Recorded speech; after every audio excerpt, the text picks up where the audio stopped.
Hi everyone, ये वाला जो वीडियो है आपका पार्ट थर्ड है। पिछले दो वीडियो में हम लोगों ने मीन के क्वेश्चंस कैलकुलेट करना सीखा था। मेजर्स ऑफ सेंट्रल टेंडेंसी के अंदर अर्थमेटिक मीन हमें पढ़ना है, मीडियन और मोड पढ़ना है। अर्थमेटिक मीन में दो टाइप्स के होते हैं, simple arithmetic mean, weighted arithmetic mean. तो सिंपल अर्थमेटिक मीन वाले टॉपिक हमने स्टार्ट करा था पिछले दो लेक्चर्स के अंदर। तो सबसे पहले लेक्चर्स में मैंने आपको अनग्रुप डेटा यानी इंडिविजुअल सीरीज़ के क्वेश्चंस ऑल थ्री मेथड से सॉल्व करना सिखाया। फिर डिस्क्रीट सीरीज़ के क्वेश्चंस को ऑल थ्री मेथड से सॉल्व करना सिखाया वीडियो नंबर 2 में यानी पार्ट 2 में। और ये वाला जो है ये पार्ट थर्ड है, जिसके अंदर हम लोग कॉन्टिन्यूस सीरीज़ के क्वेश्चंस को सॉल्व करेंगे फ्रॉम ऑल थ्री मेथड्स। अब सबसे पहले ये जो बॉक्स टेबल बनवाया हुआ है मैंने आपको फार्मूले का, इसमें हम लोग क्या कर लेंगे, फार्मूले को लिख लेते हैं। वैसे ये फार्मूला रट्टा नहीं लगाना, ठीक है, समझना है, अपने आप क्वेश्चन सॉल्व करोगे याद हो जाएगा, कोई दिक्कत वाली बात है नहीं। मीन की यही टोटल 9 फार्मूले, कोई सा भी सीरीज़ हो, ठीक है, उसके अकॉर्डिंग हमें फार्मूला लगाना है। तो यहाँ पे सिग्मा एफ एक्स है ना, तो ये हो जाएगा इस बार सिग्मा एफ एम और सिग्मा एक्स, नीचे वही सेम ही रहेगा, बस सिर्फ और सिर्फ यहाँ से चेंज हुआ है, सिग्मा एफ एम आ गया है। उसके अलावा जब मैं अज्यूम मीन या शॉर्टकट मेथड की बात करूं तो इसका फार्मूला सेम है, डिट्टो हूबहू है, बस कैलकुलेशन में अलग होता है, फार्मूले सेम होते हैं और कैलकुलेशन भी वैसे ही मिलता जुलता ही होता है, कोई उतनी खास बात नहीं होती, ठीक है। तो अगर आपको डिस्क्रीट या शॉर्टकट मेथड, डिस्क्रीट सीरीज के शॉर्टकट या स्टेप डेविएशन मेथड याद है तो वही सेम ही फार्मूला कॉन्टिन्यूस सीरीज के लिए भी यूज़ किया जाता है। और एक्चुअल में ये जो कॉन्टिन्यूस सीरीज़ का डायरेक्ट मेथड है ना, वो डिस्क्रीट सीरीज़ वाला ही फार्मूला होता है। तो यहाँ पे m लिखा हुआ है, लेकिन कभी कभी किसी किसी बुक में एफ एम की जगह पे एफ एक्स भी लिखा हुआ मिलेगा, सेम ही मतलब होता है, ठीक है। तो यहाँ पे मैं आपको लिख दे रहा हूँ एरो दे के, ये जो है ना, ये कई बार एफ एक्स भी लिखा रहता है, सिग्मा एफ एक्स अपॉन में सिग्मा एफ, वो भी आपका सही ही होता है, कोई गलत नहीं होता, ठीक है। कैलकुलेशंस भी सेम ही करते हैं, बस m को f किसी किसी बुक में m इज़ मिड वैल्यू, उसको x भी कंसीडर किया जाता है, ओके। तो डोंट बी कंफ्यूज, बट आपकी बुक में ज़्यादातर बुक में जो है m लिया जाता है, m फॉर मिड वैल्यू होता है, तो we will also take as a m। अब m क्या होता है वो भी यहाँ पे आपको लिख के दिखा दे रहा हूँ, ठीक है। यहाँ पे मैंने सारी चीज़ें लिख दी थी, m क्या है, a क्या है, d क्या है, d डैश क्या होता है, तो यहाँ पे लिख लो आप m। m इक्वल्स टू क्या होता है, m को कहते हैं मिड वैल्यू। जब भी क्लास इंटरवल का क्वेश्चन होता है ना, तो मिड वैल्यू कैलकुलेट करना पड़ता है सबसे पहले। मिड वैल्यू कैसे निकालते हैं, तो मिड वैल्यू इक्वल्स टू होता है lower limit plus upper limit divided by 2, lower limit plus upper limit divided by 2। जो क्लास इंटरवल होता है ना, लाइक 0 to 10, 10 to 20, 20 30, तो लोअर लिमिट हो गया 10, अपर लिमिट 20, 10 + 20 डिवाइड बाय 2। अब ये आपको क्वेश्चंस कराएंगे ना, आपको समझ में आ जाएगा, ओके। आ जाओ एग्जाम्पल पे आते हैं अपन।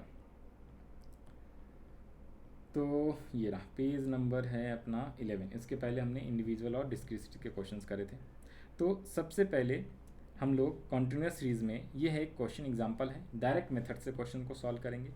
डायरेक्ट मेथड से क्वेश्चन सॉल्व करेंगे तो ये क्वेश्चन आपका ये है क्लास इंटरवल, यानी मार्क्स को ही क्लास इंटरवल कहते हैं, 0 to 10, 10 to 20, 20 30, 30 40 और 40 to 50। अब अपने को यहाँ पे फ्रीक्वेंसी भी दिया रहेगा, ठीक है। सबसे पहले हम लोग क्या करेंगे, इस क्लास इंटरवल से, मार्क्स से हम लोग क्या करेंगे, x निकालेंगे, यानी कि m निकालेंगे। m बोलो x बोलो एक ही बात होती है, ठीक है। तो हम लोग सबसे पहले m निकालेंगे, यानी कि मिड वैल्यू निकालेंगे। अब ये मिड वैल्यू कैसे निकलता है, तो lower limit L1 plus L2 divided by 2, lower limit plus upper limit या LL lower limit plus upper limit divided by 2, ठीक है। शॉर्ट में मैंने लिख दिया है। तो कैसे निकालेंगे, तो यहाँ पे 0 लोअर लिमिट है, 10 इज़ अपर लिमिट, इन दोनों को प्लस कर लो, 0 + 10 10 ही होता है, डिवाइडेड बाय 2 तो 5, तो ये आ गया आपका 5। सेकेंड वाला है 10 ही लोअर लिमिट है और 20 is upper limit in second class, तो इन दोनों को ऐड करो, 10 + 20 30 हो जाता है, 10 + 20 डिवाइडेड बाय 2, तो ये आपका 15 आ जाएगा। तो यहाँ पे ये हमने लिख लिया 15। सेम थर्ड क्लास में 20 और 30 है, तो इन दोनों को ऐड कर लिया हमने, 20 + 30 डिवाइडेड बाय 2, तो ये आपका 25 आ जाएगा, ओके। तो मैंने यहाँ पे 25 लिखा। Same as it is 30 + 40 70 divided by 2 35, 40 plus 50 90 divided by 2 आपका आ जाता है 45। तो ये हमारा m आ गया। इस m को ही मैं बोल रहा था x भी कहा जाता है। अगर मैं x इसको लूँगा तो ये fx हो जाएगा, अगर m लूँगा तो ये fm अपने को निकालना है। ठीक है, डिपेंड करता है बुक में, जब आप हायर स्टैंडर्ड में जाओगे तो कई जगह आपको x की जगह f भी लिखा हुआ मिलेगा। नाउ m आ गया तो हम लोग fm निकालेंगे। सर आपने तो फार्मूला लिखा नहीं, सबसे पहले फार्मूला लिखो ना। तो फार्मूला क्या होता है, सिग्मा fm अपॉन में सिग्मा f। तो इससे अपने आप आपको पता चल जाएगा क्या टेबल बनाना है और क्या कैलकुलेट करना है। तो सबसे पहले आपको फार्मूला लिखना है, इसके हाफ मार्क्स भी होते हैं। तो फार्मूले के अकॉर्डिंग सबसे पहले सिग्मा f ये कितना है 30, टोटल करोगे 30 आएगा। फिर अपने को fm का टोटल चाहिए, तो पहले fm निकालो, ये है मिड वैल्यू और ये है frequency f। This into this calculate करो। 6 इंटू 5 ये आता है आपका 30, 2 इंटू 15 30, 5 इंटू 25 125 आएगा, 9 इंटू 35 तो इंटू करके कर लो थोड़ा सा रफ में कैलकुलेशन। 9 5 ज़ा 45, 9 3 ज़ा 18 और 4 225, तो 225। फिर 45 इंटू 8, 45 इंटू 8 5 ज़ा 40, 8 4 ज़ा 32 होता है, प्लस 4 36, तो 336। कोई दिक्कत वाली बात नहीं, उतना ज़्यादा बड़ा कैलकुलेशन भी नहीं, इस टाइप से आएगा। ठीक है, तो आपको ध्यान रखना है, छोटी मोटी माइनस प्लस इंटू और डिवाइड, इतनी 4 चीज़ें तो आपको करना ही। तो इसे आप टोटल कर लो, 0 0 5 5 5 10, फिर आ गया 1 3 3 6 और 1 7 7 और 2 9 9 और 2 11 11 और 6 11 और 6 17, 1 कैरी 1 1 2 2 और 2 4 और 3 7 7 70 आ गया। अब इस फार्मूले में वैल्यू पुट कर लो, 770 डिवाइडेड बाय 30, 10 से 10, 770 डिवाइडेड बाय 3, 3 2 ज़ा 6, 3 5 ज़ा 15 और 6 7, ये इतना आ जाएगा आपका आंसर। ठीक है, ज़्यादातर पॉइंट वाले क्वेश्चंस आपके बुक में नहीं आएगा 11th क्लास में, बट फिर भी ये एग्जांपल दिया हुआ इसलिए आ रहा है। तो जो भी आएगा 1-2 क्वेश्चन पॉइंट में भी आता है। तो ये आपका क्या आ गया, मीन की वैल्यू आ गई, x बार इक्वल्स टू क्या, इसे मीन भी बोलते हैं, एवरेज बोलते हैं। तो ये हमने देखा कॉन्टिन्यूस सीरीज़ के सवाल कौन से, फर्स्ट यानी डायरेक्ट मेथड से। अब इसी क्वेश्चंस को हम लोग सॉल्व करेंगे किससे, शॉर्टकट या फिर अज्यूमिंग मेथड, शॉर्टकट मेथड या फिर अज्यूमिंग मेथड। तो शॉर्टकट मेथड में आइए ज़रा कैसे सॉल्व करते हैं। सबसे पहले तो आप फार्मूला लिखा करो, इससे आसान हो जाता है। तो मीन का फार्मूला शॉर्टकट मेथड से क्या होता है, sigma f d upon sigma f, a plus sigma f d upon f. Same होता है आपके डिस्क्रीट सीरीज में भी यही सेम फार्मूला होता है। तो डिस्क्रीट सीरीज हो कंटिन्यूस सीरीज हो, दोनों में शॉर्टकट मेथड से फार्मूला सेम होता है। और स्टेप डेविएशन का भी फार्मूला डिस्क्रीट सीरीज और स्टेप डेविएशन, डिस्क्रीट सीरीज और कंटिन्यूस सीरीज में सेम होता है। तो mean equals to a plus sigma f d upon sigma f आ गया। अब यहाँ पे सेम दोबारा से अपने को क्या निकालना है, m निकालना है, मिड वैल्यू। मिड वैल्यू कैसे निकालते हैं, अभी अभी ऊपर में बताया था, lower limit plus upper limit divided by 2। तो यहाँ पे ये आएगा 5, 10 प्लस 20 30 हो गया, डिवाइडेड बाय 2 15, फिर 20 प्लस 30 डिवाइडेड बाय 2 25 आएगा, 30 प्लस 40 डिवाइडेड बाय 2 आएगा 35 और ये 45 आएगा। अब इस बार आपको क्या करना है, एफ डी निकालने के लिए सबसे पहले आपको डी निकालना पड़ेगा। डी कैसे होता है, x माइनस ए होता था, याद है, डी इक्वल्स टू। तो यहाँ पे x की जगह पे पता है क्या हो जाएगा, इस बार ये x और m एक ही चीज़ होता है, तो m माइनस ए करना है और कुछ नहीं करना, m माइनस ए। तो इसीलिए यहाँ पे हर बार ये लिखते भी रहना है कि कौन सा चीज़ कैसे कैसे आया। ओके, ये था mid value lower limit plus upper limit divided by 2। तो अब अपने पास क्या करना है, अज्यूमिंग मेथड है ना, ये शॉर्टकट मेथड है, तो अपने को लेट करना पड़ेगा ए। तो हमने ए को क्या करना है, अब ए आप किस में से, एफ में से मत मान लेना, और ये एक्स में से मत, ये एक्स ये एफ एम है। ठीक है, तो ये जो वैल्यू आई है मिड वैल्यू, इसमें से लेना है किसी एक को। हम लोग कोशिश करेंगे कि इसको मिडल वाले वैल्यू को लेने का। तो 25 विल बी आवर ए।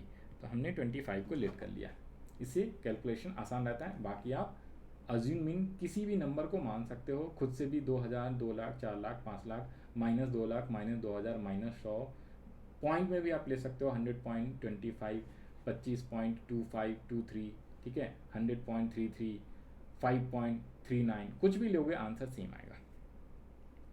तो 25 इज आवर अज्यूमिंग। अब हम क्या करेंगे, डी निकालेंगे। तो डी का मतलब है m माइनस ए। तो तो 5 माइनस 25, फिर 15 माइनस 25, सबको करो। 5 माइनस 25 माइनस का 20, 15 माइनस 25, 15 माइनस 25 कितने होंगे 10। दिस इज़ 15 और इसमें माइनस करेंगे 25 को तो माइनस 10। 25 माइनस 25 तो 0। और जब भी आप डी निकालो हमेशा माइनस प्लस साइन इंपॉर्टेंट रहता है, उसको ध्यान रखना है। 35 माइनस 25 प्लस का 10, 45 माइनस 25 तो प्लस का 20। अब आपको एक और कॉलम यहाँ बनाना है एफ डी, ठीक है, एफ डी एक और कॉलम आपको बनाना पड़ेगा एफ डी। तो एफ डी इक्वल्स टू कितना आ जाएगा एफ डी, तो एफ डी इक्वल्स टू आ जाएगा आपका, हाँ जी इंटू करके बताओ। तो this is D, this is F. गलती से एफ एम मत कर देना, इसको इंटू मत कर देना, कई बार जल्दबाजी में गलती हो जाती। आपको करना है F into D, F into D. तो 6 इंटू 20 माइनस का 20 तो माइनस में आंसर आएगा, माइनस प्लस भी ध्यान रख लेना, minus 120। 2 into minus 10 minus 20, 5 into 0 0, 9 into 10 तो 90 और 8 इंटू 20 160। ठीक है, अब इसका टोटल आपको करना है और सिग्मा एफ का टोटल करना है आपको। तो सिग्मा एफ तो 30 आएगा और सिग्मा एफ डी आएगा आपका कितना, सिग्मा एफ डी टोटल करो तो माइनस वाले एक साथ 140 और 250, तो ये 110 आएगा पॉजिटिव का, ये आपका 110 आ गया प्लस में। ठीक है, ये रफ में आपको करना पड़ेगा 140 और ये, तो ये मैंने हटा दिया रफ में करके। ओके, अब इसके जो वैल्यूज़ आए हैं इसे आप क्या कर लो, फार्मूले में फिट कर लो। तो ए आपने 25 अज्यूम करा था, एफ डी कितना है 110 और सिग्मा एफ है आपका 30। तो 25 प्लस 10 से 10 11/3, तो 25 प्लस 3.67 आएगा। 11 को 3 से डिवाइड करोगे तो ये 20, कुछ गड़बड़ है क्या, 25.67 है ये, यहाँ पे थोड़ा सा ये गड़बड़ है।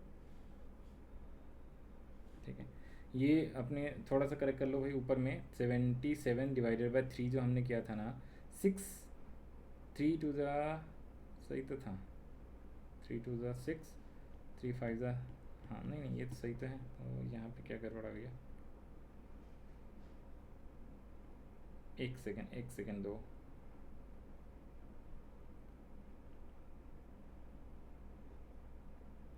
एक सेकेंड, कहीं पे कुछ मिस्टेक है इसकी वजह से आंसर्स गड़बड़ा ना। 28.67 आ रहा है, वेट एक सेकेंड,